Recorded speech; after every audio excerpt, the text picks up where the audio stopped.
नमस्कार दोस्तों, मैं संतोष पटेल स्वागत करता हूं आपके अपने YouTube चैनल डिजिटल भंडार पर। आज की वीडियो में हम CPCT एग्जाम सितंबर 2022 के लिए कंप्यूटर के इम्पोर्टेंट क्वेश्चंस को समझने वाले हैं। यह हमारा CPCT एग्जाम सितंबर 2022 के लिए पार्ट नंबर 20 है। इस वीडियो में हम CPCT एग्जाम के लिए कंप्यूटर के 20 इंपोर्टेंट क्वेश्चंस को समझने वाले हैं। यदि आप CPCT एग्जाम की तैयारी कर रहे हैं तो हमारे चैनल से जुड़कर आप रेगुलर वीडियोस के माध्यम से CPCT एग्जाम के लिए कंप्यूटर के इंपोर्टेंट क्वेश्चंस को तैयार कर सकते हैं। चलिए शुरुआत करते हैं आज की वीडियो का। देखते हैं आज का हमारा पहला क्वेश्चन क्या है। पहला क्वेश्चन हमसे पूछा गया है, MS एक्सेल में रैप टेक्स्ट की शॉर्टकट की क्या होती है। MS एक्सेल में रैप टेक्स्ट की शॉर्टकट की क्या होती है, यह क्वेश्चन MS एक्सेल से पूछा गया है। यहां पर हमें एक साथ दो क्वेश्चन तैयार करने हैं। पहला क्वेश्चन होगा रैप टेक्स्ट क्या होता है और दूसरा क्वेश्चन होगा हमारा रैप टेक्स्ट की शॉर्टकट की क्या होती है। MS एक्सेल में जो वर्कशीट होती है, वर्कशीट वह मल्टीपल रो और कॉलम का कलेक्शन होती है। एक्सेल की एक वर्कशीट में मल्टीपल रो होते हैं, मल्टीपल कॉलम होते हैं। जब एक रो और कॉलम इंटरसेक्ट करता है तो एक सेल क्रिएट होता है। हम एक्सेल में जो भी डेटा टाइप करते हैं वह सेल में टाइप होता है।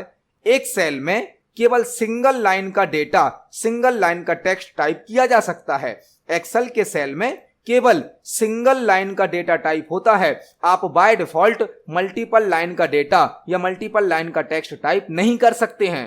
तो यदि एक्सेल के किसी सेल में हमें एक से अधिक लाइन टाइप करनी है, मल्टीपल लाइन टाइप करनी है, तो उसके लिए रैप टेक्स्ट ऑप्शन का यूज किया जाता है। आपसे पेपर में क्वेश्चन ऐसा पूछा जा सकता है कि एक्सेल के एक सेल में मल्टीपल लाइंस का टेक्स्ट टाइप करने के लिए किस ऑप्शन का यूज किया जाता है, वह ऑप्शन होता है रैप टेक्स्ट।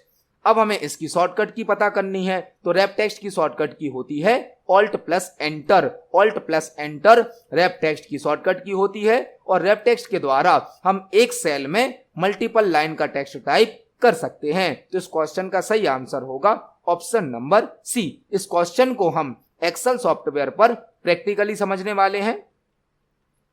यह MS एक्सेल सॉफ्टवेयर है। यहां पर फॉर एग्जाम्पल हमने एक टेक्स्ट टाइप किया है, नेम ऑफ स्टूडेंट्स। आप देख सकते हैं जो हमारा सेल है वह छोटा है और डेटा बड़ा है। कॉलम की जो विड्थ है, चौड़ाई है, वह कम है, तो हमारा डेटा सेल से बाहर चला गया है। ऐसी कंडीशन में यदि हम कॉलम की विड्थ को चेंज किए बिना अपने डेटा को एक ही सेल में यदि दो या दो से अधिक लाइन में सेट करना चाहते हैं तो रैप टेक्स्ट ऑप्शन का यूज किया जाता है। हम इस सेल को सिलेक्ट करेंगे और रैप टेक्स्ट ऑप्शन पर क्लिक करेंगे तो आप देख सकते हैं ऑटोमेटिक उस सेल में जो डेटा था उसको दो या दो से अधिक लाइन में सेट कर दिया जाता है। तो रैप टेक्स्ट एक ऐसा ऑप्शन है जो सिंगल सेल में मल्टीपल लाइन का टेक्स्ट टाइप करने की सुविधा देता है। इसको हम शॉर्टकट की से भी यूज कर सकते हैं। फॉर एग्जाम्पल हमने यहां पर लिखा है नेम ऑफ स्टूडेंट्स। अब हमें जहां से लाइन चेंज करना है हम वहां पर कर्सर को रखेंगे और कीबोर्ड से ऑल्ट प्लस एंटर को प्रेस करेंगे, ऑल्ट प्लस एंटर को। तो एक्सेल में रैप टेक्स्ट को हम होम टैब से यूज कर सकते हैं या ऑल्ट प्लस एंटर से भी यूज कर सकते हैं। इस क्वेश्चन का सही आंसर है ऑप्शन नंबर सी। देखते हैं हमारे नेक्स्ट क्वेश्चन को। नेक्स्ट क्वेश्चन है GIF का फुल फॉर्म क्या होता है। GIF का फुल फॉर्म क्या होता है। GIF एक ग्राफिक्स फाइल फॉर्मेट होता है, ग्राफिक्स एक्सटेंशन होता है।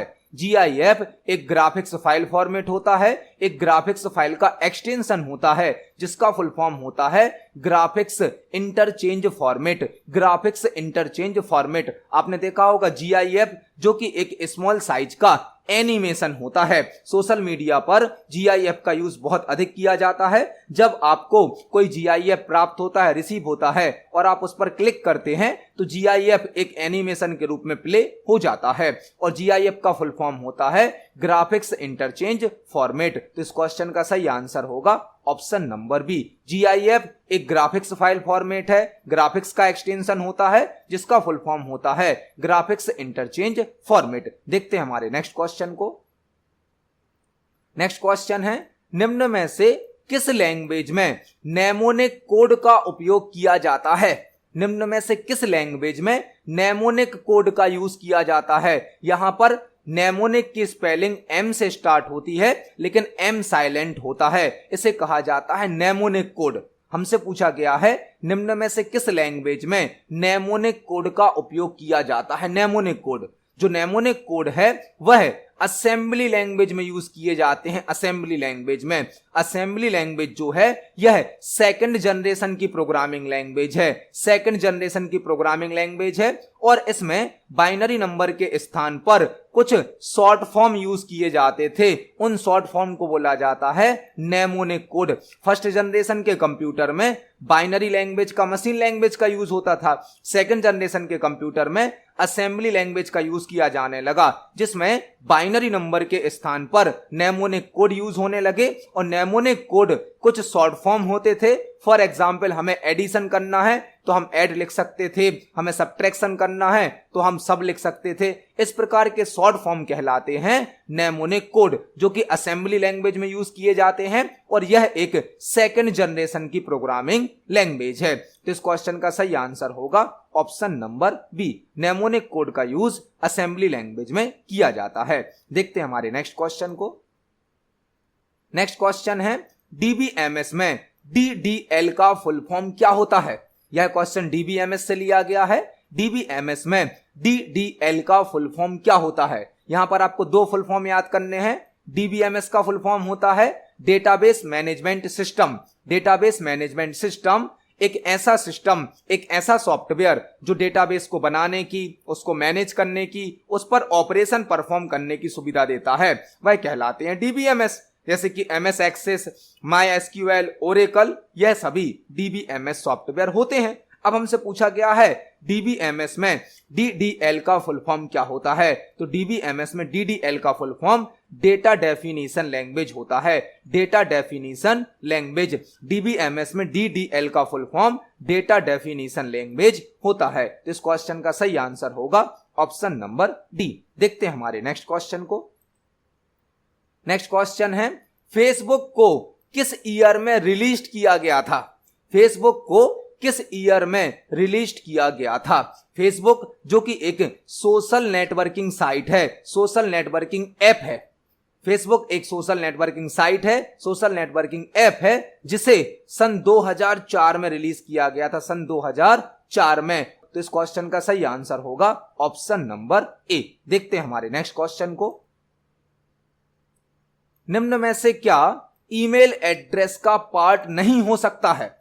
निम्न में से क्या ईमेल एड्रेस का पार्ट नहीं हो सकता है। जब हम कोई ईमेल अकाउंट बनाते हैं तो हमें अपना एक ईमेल एड्रेस सेट करना होता है। ईमेल एड्रेस, उसमें हम कौन कौन से सिंबल, कैरेक्टर, नंबर यूज कर सकते हैं, कौन से यूज नहीं कर सकते हैं। जब हम कोई ईमेल अकाउंट बनाते हैं तो हमें अपना एक ईमेल एड्रेस सेट करना होता है। ईमेल एड्रेस में हम क्या यूज नहीं कर सकते हैं, हमें यहां पर बताना है। यहां पर आपको ईमेल का फुल फॉर्म याद करना है। ईमेल का फुल फॉर्म होता है इलेक्ट्रॉनिक मेल। ईमेल का फुल फॉर्म होता है इलेक्ट्रॉनिक मेल। और ईमेल अकाउंट बनाते समय हम @ का यूज कर सकते हैं, डॉट का यूज कर सकते हैं, अंडरस्कोर का यूज कर सकते हैं, लेकिन ब्लैंक स्पेस का यूज नहीं कर सकते हैं। किसी भी ईमेल एड्रेस में ब्लैंक स्पेस का मतलब स्पेस का यूज नहीं किया जा सकता है। तो इस क्वेश्चन का सही आंसर होगा option number D. Email account बनाते समय हम जो एड्रेस सेट करते हैं उसमें स्पेस का या ब्लैंक स्पेस का यूज नहीं किया जा सकता है। तो इस क्वेश्चन का सही आंसर होगा ऑप्शन नंबर डी। देखते हैं हमारे नेक्स्ट क्वेश्चन को। नेक्स्ट क्वेश्चन है निम्न में से कौन सा फंक्शन एक्सेल में करंट डेट और टाइम को शो करता है। निम्न में से कौन सा फंक्शन एक्सेल में करंट डेट और टाइम को शो करता है। एक्सेल से क्वेश्चन पूछा गया है। एक्सेल में यदि हमें करंट डेट और टाइम दोनों को एक साथ शो करना है तो हम कौन सा फंक्शन यूज करेंगे। एमएस एक्सेल में यदि हमें आज की डेट, करंट डेट बस शो करनी है तो टुडे फंक्शन का यूज किया जाता है। और यदि हमें करंट डेट और टाइम दोनों को शो करना है तो नाउ फंक्शन का यूज किया जाता है, नाउ फंक्शन का। टुडे फंक्शन केवल करंट डेट को शो करता है, जबकि नाउ फंक्शन करंट डेट और टाइम दोनों को शो करता है। तो इस क्वेश्चन का सही आंसर होगा option number C. Current date और टाइम को शो करने के लिए एक्सेल में नाउ फंक्शन का यूज किया जाता है। इसको हम एक्सेल पर प्रैक्टिकली देख सकते हैं। फॉर एग्जाम्पल, हमने यहाँ पर इक्वल के साथ नाउ फंक्शन को टाइप किया और एंटर की को प्रेस किया, तो आप देख सकते हैं आज की जो डेट है और अभी का जो समय है वह हमारे सामने शो किया जा रहा है। और यदि हम टुडे फंक्शन को लगाते हैं, टुडे फंक्शन को, तो यह केवल हमारे सामने करंट डेट को शो करता है। नाउ फंक्शन के द्वारा डेट और टाइम दोनों को शो किया जाता है और टुडे फंक्शन के द्वारा केवल करंट डेट को शो किया जाता है। इस क्वेश्चन का हमारा आंसर होगा ऑप्शन नंबर सी। देखते हैं नेक्स्ट क्वेश्चन को। नेक्स्ट क्वेश्चन है, निम्न में से कौन सा फंक्शन एक्सेल में मल्टीपल टेक्स्ट को ज्वाइन करता है? निम्न में से कौन सा फंक्शन एक्सेल में मल्टीपल टेक्स्ट को ज्वाइन करता है? यदि हमारे पास अलग अलग टेक्स्ट रखे हैं और हमें उन्हें जोड़कर एक सिंगल टेक्स्ट में बदलना है, सिंगल टेक्स्ट में कन्वर्ट करना है, तो हम कौन सा फंक्शन उपयोग करेंगे? एक्सेल में मल्टीपल टेक्स्ट को जोड़ने के लिए कौन सा फंक्शन यूज किया जाता है, यहां पर हमें बताना है। तो एक्सेल में मल्टीपल टेक्स्ट को जोड़ने के लिए कॉनकैटिनेट फंक्शन यूज किया जाता है। कॉनकैटिनेट, कॉनकैटिनेट का मतलब ही होता है जोड़ना। तो आपको यदि मल्टीपल टेक्स्ट जो आपके पास अलग अलग हैं उनको ऐड करना है, जोड़ना है, तो कॉनकैटिनेट फंक्शन का यूज किया जाता है। इस क्वेश्चन का सही आंसर होगा ऑप्शन नंबर डी। लेकिन आपको यह तीन बाकी फंक्शन भी समझना है। लोअर फंक्शन, लोअर फंक्शन किसी टेक्स्ट को लोअर केस में कन्वर्ट करता है। लोअर केस में मतलब सभी कैरेक्टर को स्मॉल लेटर में बदल देता है। अपर फंक्शन आपके टेक्स्ट को अपर केस में कन्वर्ट करेगा, मतलब सभी कैरेक्टर को कैपिटल लेटर में बदल देगा। और लेन फंक्शन, लेन फंक्शन किसी टेक्स्ट की लेंथ को शो करता है। कोई टेक्स्ट कितनी लेंथ का है, उसमें कितने कैरेक्टर हैं, यह शो करने के लिए लेन फंक्शन का यूज किया जाता है। तो यहां पर हमने एक साथ 4 क्वेश्चन तैयार करे। इस क्वेश्चन का आंसर है ऑप्शन नंबर डी, कॉनकैटिनेट। इसको हम एक्सेल पर प्रैक्टिकली देख सकते हैं।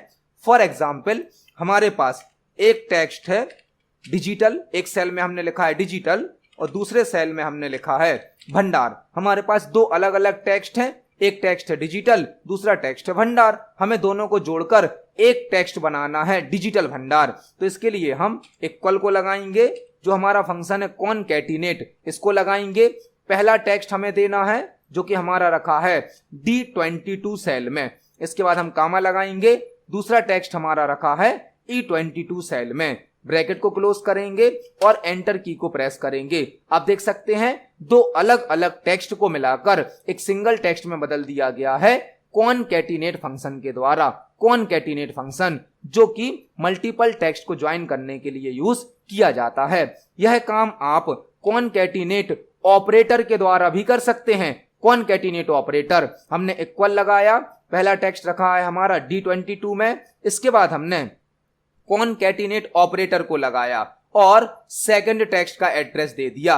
इसके बाद हम एंटर की को प्रेस करेंगे तो आप देख सकते हैं कॉनकैटिनेट ऑपरेटर के द्वारा भी हम टेक्स्ट को ज्वाइन कर सकते हैं, टेक्स्ट को कंबाइन कर सकते हैं। यह होता है हमारा कॉनकैटिनेट ऑपरेटर और यह होता है हमारा कॉनकैटिनेट फंक्शन। तो आपको यहां पर 2 क्वेश्चन तैयार करने मिल गए। एक्सेल में कॉनकैटिनेट फंक्शन मल्टीपल टेक्स्ट को ज्वाइन करता है और कॉनकैटिनेट ऑपरेटर भी होता है जिससे हम मल्टीपल टेक्स्ट को आपस में ऐड कर सकते हैं। इसके लिए एंड ऑपरेटर का, एंड सिंबल का यूज किया जाता है। तो हमारे क्वेश्चन का आंसर होगा ऑप्शन नंबर डी। देखते हैं हमारे नेक्स्ट क्वेश्चन को। नेक्स्ट क्वेश्चन है, निम्न में से किस मार्जिन का उपयोग बाइंडिंग के लिए किया जाता है? निम्न में से किस मार्जिन का उपयोग बाइंडिंग के लिए किया जाता है? यह क्वेश्चन एमएस वर्ड सॉफ्टवेयर से पूछा गया है। एमएस वर्ड में हम जो डॉक्यूमेंट बनाते हैं उसमें मल्टीपल पेजेस होते हैं, पेज होते हैं। पेज पर 4 टाइप के बेसिक मार्जिन होते हैं।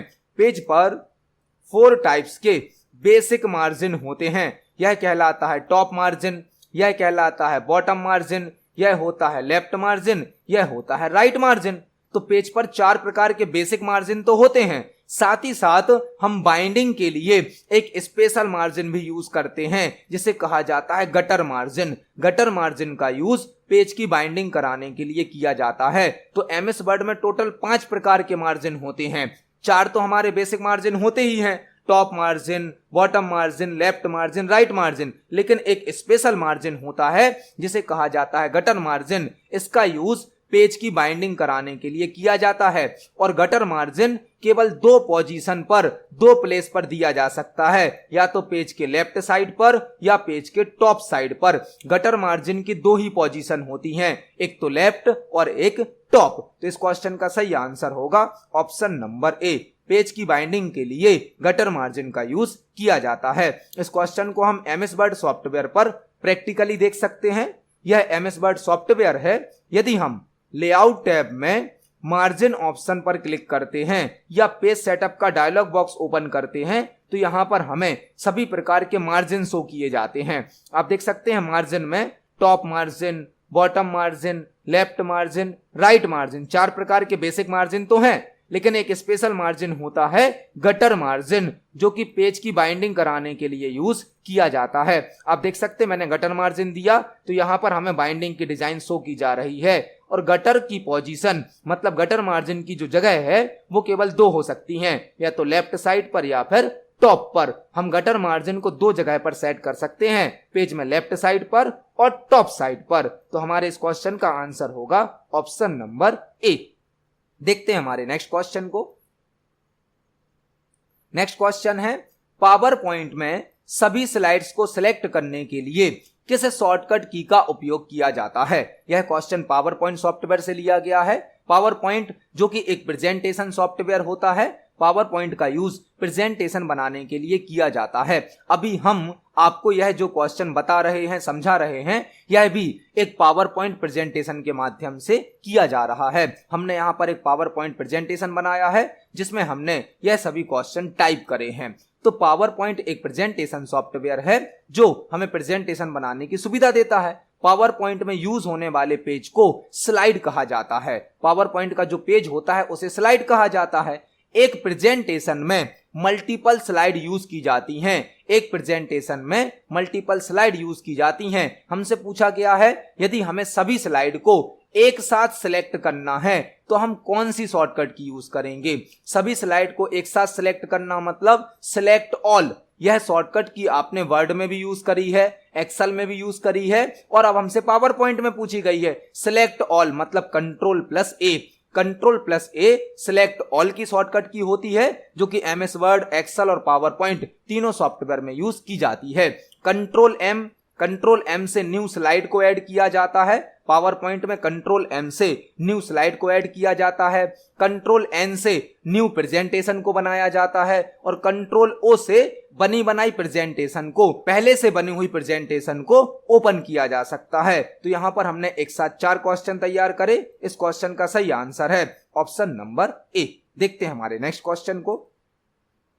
नेक्स्ट क्वेश्चन है, एमएस एक्सेल में insert function dialog box open करने के लिए किस शॉर्टकट की का उपयोग किया जाता है। एमएस एक्सेल में insert function dialog box open करने के लिए किस शॉर्टकट की का उपयोग किया जाता है। एमएस एक्सेल में डेटा पर कैलकुलेशन करने के लिए, कंडीशन को चेक करने के लिए कई प्रकार के फंक्शन यूज किए जाते हैं। हम फंक्शन को डायरेक्ट टाइप करके यूज कर सकते हैं और यदि हमें फंक्शन को स्टेप्स के थ्रू, प्रोसेस के थ्रू यूज करना है तो एक ऑप्शन होता है इंसर्ट फंक्शन। इंसर्ट फंक्शन के द्वारा हम किसी फंक्शन को स्टेप्स के थ्रू, प्रोसेस के थ्रू यूज कर सकते हैं। यह ऑप्शन फॉर्मूला टैब में प्राप्त होता है और इसकी शॉर्टकट की होती है Shift+F3। जो इंसर्ट फंक्शन ऑप्शन है वह फॉर्मूलाज टैब में प्राप्त होता है जिसकी शॉर्टकट की होती है Shift+F3। तो इस क्वेश्चन का सही आंसर होगा ऑप्शन नंबर बी। इस क्वेश्चन को हम एक्सेल पर प्रैक्टिकली समझने वाले हैं। यह एक्सेल सॉफ्टवेयर है। यदि हमें इंसर्ट फंक्शन को यूज करना है तो यह ऑप्शन फॉर्मूलाज टैब में प्राप्त होता है। फॉर्मूलाज टैब में यहां पर पहला ऑप्शन होता है इंसर्ट फंक्शन जिसकी शॉर्टकट की होती है Shift+F3। Shift+F3 को प्रेस करने पर इंसर्ट फंक्शन का डायलॉग बॉक्स ओपन हो जाता है। यहां से हम किसी भी फंक्शन को सिलेक्ट करके यूज कर सकते हैं, एक्सेस कर सकते हैं। तो इस क्वेश्चन का सही आंसर होगा ऑप्शन नंबर बी। देखते हैं हमारे नेक्स्ट क्वेश्चन को। नेक्स्ट क्वेश्चन है, एमएस एक्सेल में एक्स्ट्रा स्पेस को रिमूव करने के लिए किस फंक्शन का उपयोग किया जाता है। MS एक्सेल में एक्स्ट्रा स्पेस को रिमूव करने के लिए किस फंक्शन का उपयोग किया जाता है। आपसे यह क्वेश्चन इस प्रकार भी पूछा जा सकता है कि एक्सेल में अननेसेसरी स्पेस को हटाने के लिए किस फंक्शन का उपयोग किया जाता है। एक्सेल का एक बहुत ही पावरफुल फंक्शन होता है ट्रिम फंक्शन। ट्रिम फंक्शन का मतलब है यदि आपके टेक्स्ट में एक से ज्यादा स्पेस होगा तो यह ऑटोमेटिक उसको रिमूव कर देगा। मतलब जो एक्स्ट्रा स्पेस हो जाते हैं मिस्टेक से, उनको हटाने के लिए ट्रिम फंक्शन का यूज किया जाता है। ट्रिम फंक्शन के द्वारा टेक्स्ट से एक्स्ट्रा स्पेस को रिमूव कर दिया जाता है। इसको हम एक्सेल पर प्रैक्टिकली देख सकते हैं। फॉर एग्जाम्पल हमने यहां पर एक टेक्स्ट लिखा है डिजिटल और यहां पर हमने मल्टीपल स्पेस दिए हैं। इसके बाद हमने टाइप किया है भंडार, तो हमारा जो चैनल का नाम है हमने उसको टाइप किया है डिजिटल भंडार। लेकिन आप बीच में देख सकते हैं हमने बहुत सारे स्पेस दिए हैं। अब हमें इस टेक्स्ट में से जो भी हमारे एक्स्ट्रा स्पेस है उनको हटाना है और केवल सिंगल स्पेस को बचाना है। तो उसके लिए हम इक्वल के साथ ट्रिम फंक्शन को लगाएंगे और जिस सेल में हमारा टेक्स्ट रखा है उस सेल का सेल एड्रेस दे देंगे, ब्रैकेट को क्लोज करेंगे और एंटर की को प्रेस करेंगे। तो आप देख सकते हैं ट्रिम फंक्शन ने ऑटोमेटिक जो भी एक्स्ट्रा स्पेस थे उनको हटा दिया है और केवल यहां पर सिंगल स्पेस को सेट कर दिया है। तो एक्सेल में एक्स्ट्रा स्पेस को हटाने के लिए ट्रिम फंक्शन का यूज किया जाता है। इस क्वेश्चन का सही आंसर है ऑप्शन नंबर सी। देखते हैं हमारे नेक्स्ट क्वेश्चन को। नेक्स्ट क्वेश्चन है विंडोज ऑपरेटिंग सिस्टम में ओपन एक प्रोग्राम से दूसरे प्रोग्राम पर जाने के लिए किस शॉर्टकट की का उपयोग किया जाता है। विंडोज ऑपरेटिंग सिस्टम में ओपन एक प्रोग्राम से दूसरे प्रोग्राम पर जाने के लिए किस शॉर्टकट की का उपयोग किया जाता है। मतलब यदि हमारे कंप्यूटर पर एक साथ कई सॉफ्टवेयर कई प्रोग्राम ओपन हैं और हमें डायरेक्ट एक सॉफ्टवेयर से दूसरे सॉफ्टवेयर पर जाना है तो हम कौन सी शॉर्टकट की यूज करेंगे। यह क्वेश्चन आपसे इस प्रकार भी पूछा जा सकता है कि विंडोज ऑपरेटिंग सिस्टम में स्विच प्रोग्राम की शॉर्टकट की क्या होती है। स्विच प्रोग्राम, स्विच मतलब एक प्रोग्राम से दूसरे प्रोग्राम पर जाना, प्रोग्राम को बदलना। तो उसके लिए ऑल्ट प्लस टैब का यूज किया जाता है। Alt plus tab Windows operating system में स्विच प्रोग्राम की शॉर्टकट की होती है ऑल्ट प्लस टैब। मतलब विंडोज ऑपरेटिंग सिस्टम में ओपन एक प्रोग्राम से दूसरे प्रोग्राम पर जाने के लिए ऑल्ट प्लस टैब का यूज किया जाता है। इसको हम प्रैक्टिकली देख सकते हैं। अभी हमारे सामने पावर पॉइंट प्रेजेंटेशन ओपन है, हमने ऑल्ट टैब को प्रेस किया तो हम MS एक्सेल पर जा सकते हैं। हमने ऑल्ट टैब प्रेस किया हम MS वर्ड पर जा सकते हैं। इस प्रकार से हम एक सॉफ्टवेयर से दूसरे सॉफ्टवेयर पर जाने के लिए ऑल्ट प्लस टैब का यूज कर सकते हैं। इस क्वेश्चन का सही आंसर है ऑप्शन नंबर सी। देखते हैं हमारे नेक्स्ट क्वेश्चन को। नेक्स्ट क्वेश्चन है एक प्री डिजाइन्ड डॉक्यूमेंट जिसमें फॉन्ट, लेआउट, बैकग्राउंड होता है उसे क्या कहा जाता है। एक प्री डिजाइन्ड डॉक्यूमेंट जिसमें फॉन्ट पहले से सेट है, लेआउट मतलब स्टाइल पहले से सेट है, बैकग्राउंड पहले से सेट है, उसे हम क्या कहते हैं। यह क्वेश्चन MS वर्ड से पूछा गया है। एक प्री डिजाइन्ड डॉक्यूमेंट जिसमें फॉन्ट वगैरह पहले से सेट है, लेआउट पहले से सेट है, बैकग्राउंड स्टाइल पहले से सेट है, उसे क्या कहा जाता है। MS वर्ड हमें कुछ बने बनाए प्री डिजाइन्ड या प्री डिफाइंड डॉक्यूमेंट भी देता है जिनको हम यूज करके कोई भी लेटर, कोई रिपोर्ट, रिज्यूमे कम समय में एक अट्रैक्टिव डिजाइन में तैयार कर सकते हैं और उन्हें कहा जाता है टेम्पलेट। टेम्पलेट कुछ प्री डिजाइन्ड या प्री डिफाइंड डॉक्यूमेंट होते हैं जिनमें फॉन्ट, लेआउट, बैकग्राउंड, स्टाइल पहले से सेट होती हैं। इनके द्वारा हम कम समय में एक अट्रैक्टिव डॉक्यूमेंट क्रिएट कर सकते हैं। तो प्री डिजाइन्ड या प्री डिफाइंड डॉक्यूमेंट जिसमें सभी प्रकार के फॉन्ट, लेआउट, बैकग्राउंड सेट होते हैं उसे टेम्पलेट कहा जाता है। इसको हम MS वर्ड सॉफ्टवेयर पर प्रैक्टिकली देख सकते हैं।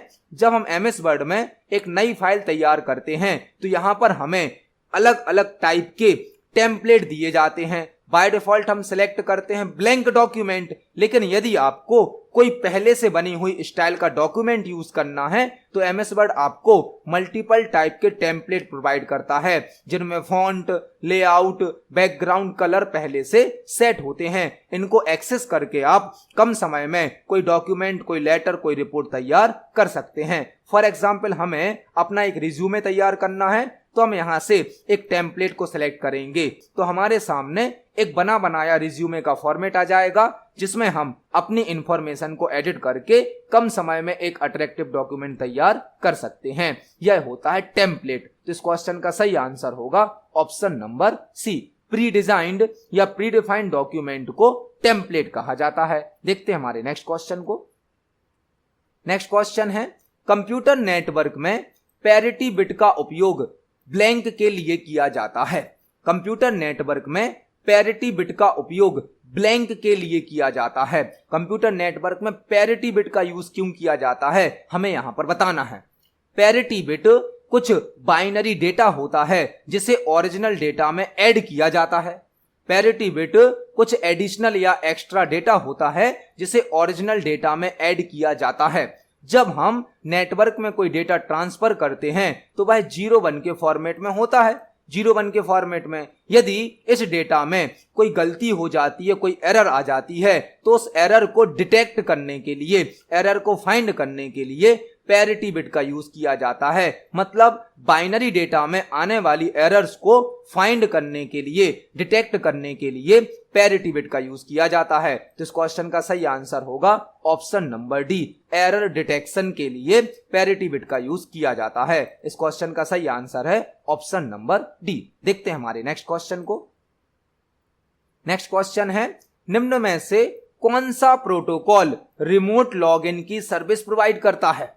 निम्न में से कौन सा प्रोटोकॉल रिमोट लॉगिन की सर्विस प्रोवाइड करता है? इस क्वेश्चन के साथ हमें 4-5 क्वेश्चन तैयार करने मिलेंगे।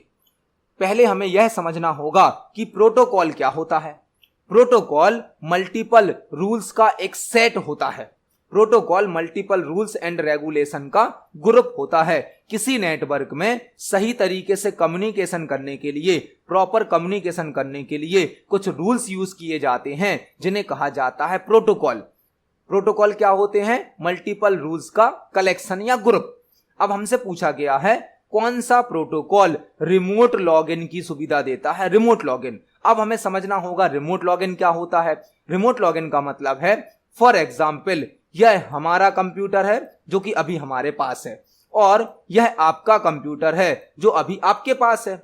जो कंप्यूटर हमारे पास है वह हमारा लोकल कंप्यूटर कहलाएगा। हमारे लिए यह लोकल कंप्यूटर है, लेकिन आपका कंप्यूटर अभी हमारे पास नहीं है, तो यह हमारे लिए कहलाएगा रिमोट कंप्यूटर। रिमोट मतलब जो हमसे दूर है, दूर स्थित कंप्यूटर को कहा जाता है रिमोट कंप्यूटर। हमारा कंप्यूटर जो हमारे पास है वो हमारे लिए लोकल कंप्यूटर कहलाएगा, और आपका कंप्यूटर जो हमारे पास नहीं है, हमसे दूर है, वह हमारे लिए कहलाएगा रिमोट कंप्यूटर। अब यदि हमें अपने कंप्यूटर से आपके कंप्यूटर में लॉगिन करना है और आपके कंप्यूटर को एक्सेस करना है, तो इस प्रोसेस को कहा जाता है रिमोट लॉगिन। मतलब एक ऐसे कंप्यूटर में लॉगिन करना जो हमारे पास नहीं है, हमसे दूर है, इस प्रोसेस को कहा जाता है रिमोट लॉगिन। एक लोकल कंप्यूटर से रिमोट कंप्यूटर को एक्सेस करना कहलाता है रिमोट लॉगिन। और रिमोट लॉगिन के लिए टेलनेट नाम का प्रोटोकॉल यूज किया जाता है। Telnet. Telnet protocol remote login की सुविधा देता है, और टेलनेट का फुल फॉर्म होता है टेली कम्युनिकेशन नेटवर्क या teletype network. Telecommunication network या टेली टाइप नेटवर्क। तो इस क्वेश्चन का सही आंसर होगा ऑप्शन नंबर सी। टेलनेट एक ऐसा प्रोटोकॉल है जो रिमोट लॉगिन की सुविधा देता है। आपको एफटीपी का फुल फॉर्म भी याद करना है। एफटीपी का फुल फॉर्म होता है फाइल ट्रांसफर प्रोटोकॉल। यूडीपी का full form user datagram protocol. User datagram protocol. SMTP का full form simple mail transfer protocol. Simple mail transfer protocol. तो इस क्वेश्चन का सही आंसर होगा ऑप्शन नंबर सी, टेलनेट। देखते हैं हमारे नेक्स्ट क्वेश्चन को। नेक्स्ट क्वेश्चन है, निम्न में से कौन सा ट्रांसमिशन मोड एक समय पर दोनों डायरेक्शंस में डेटा ट्रांसफर करने की सर्विस प्रोवाइड करता है? निम्न में से कौन सा ट्रांसमिशन मोड एक समय पर दोनों डायरेक्शन में डेटा ट्रांसफर करने की सर्विस प्रोवाइड करता है? यह क्वेश्चन कंप्यूटर नेटवर्क से पूछा गया है।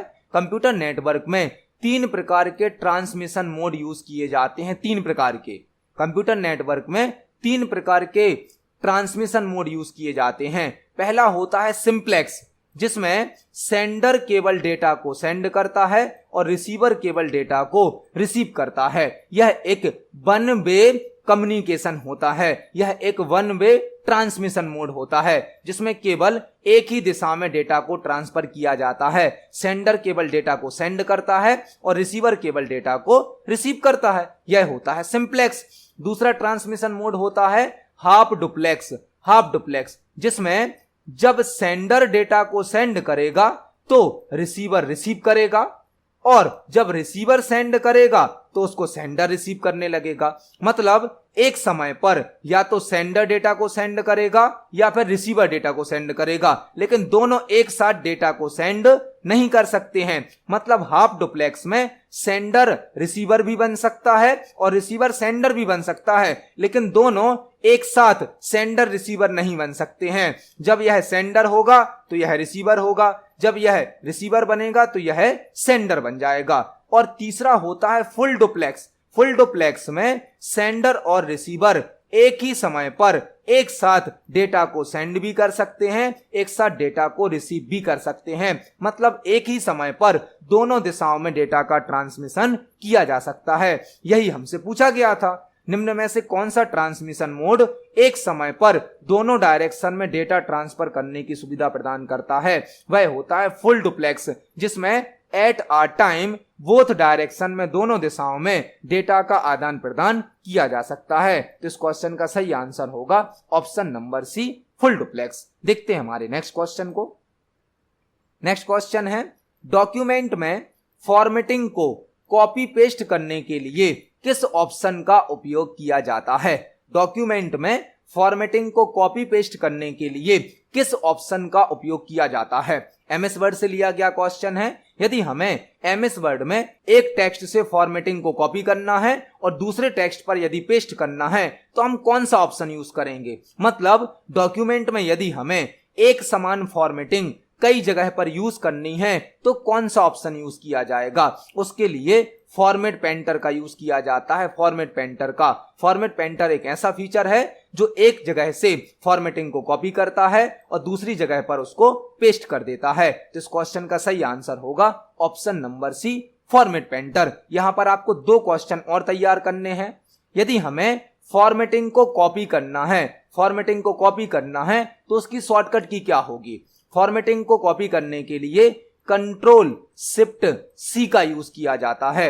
नॉर्मल कॉपी की शॉर्टकट की होती है कंट्रोल सी, लेकिन फॉर्मेटिंग को कॉपी करने के लिए कंट्रोल शिफ्ट सी का यूज किया जाता है और फॉर्मेटिंग को पेस्ट करने के लिए कंट्रोल शिफ्ट वी का यूज किया जाता है। कंट्रोल शिफ्ट वी से फॉर्मेटिंग को पेस्ट किया जाता है और कंट्रोल शिफ्ट सी से फॉर्मेटिंग को कॉपी किया जाता है। इसके लिए ऑप्शन यूज होता है फॉर्मेट पेंटर। इसको हम प्रैक्टिकली एमएस वर्ड पर समझने वाले हैं।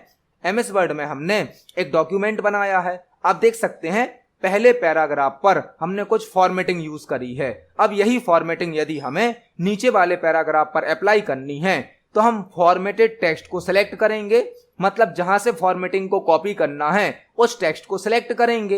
होम टैब में क्लिपबोर्ड सेक्शन में फॉर्मेट पेंटर नाम का ऑप्शन होता है, हम इस पर क्लिक करेंगे और जहां पर हमें फॉर्मेटिंग को अप्लाई करना है वहां पर जाकर माउस को ड्रैग करेंगे। तो आप देख सकते हैं एक टेक्स्ट से फॉर्मेटिंग को कॉपी किया गया और दूसरे टेक्स्ट पर उसको पेस्ट कर दिया गया। यह होता है फॉर्मेट पेंटर।